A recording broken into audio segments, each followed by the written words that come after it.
ఇప్పుడే ఒక సంఘటన చూసా. ఏంటంటే బండి వస్తుంది, చెత్త బండి గల్లీలోకి. ఆయన సెకండ్ ఫ్లోర్ నుంచి చెత్త కవర్ అనేది బండిలోకి విసిరేస్తాడు. బండిలోకి విసిరేస్తే బండిలో ఒక ఆమె ఉంది, ఆ అక్క ఉంది కదా, ఆ అక్క మీద పడుతుంది. లేదా రోడ్డు మీద ఎవరైనా వెళ్ళేటప్పుడు కరెక్ట్ త్రో మన క్రికెటర్స్ మనం త్రో వేయటానికి ఆ బండిలో వేయాలంటే పైన చేయబోతే ఒక అడుగు కిందకు వచ్చి చేయొచ్చు కదా. అది రోడ్డు మీద పోయేల మీద పడ్డా కానీ ఇబ్బంది వాళ్ళకి.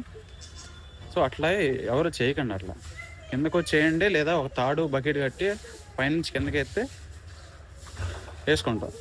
ఓకేనా? మీరే చూసారుగా ఎట్టేసారో. అలా చేస్తే ఎలా చెప్పండి? మిమ్మల్ని చూసి ఇంకోళ్ళు నేర్చుకుంటారు. ఇవాళ నువ్వు వేసు, రేపు నిన్ను చూసి ఇంకొకళ్ళు అలాగే చేస్తారు కదా.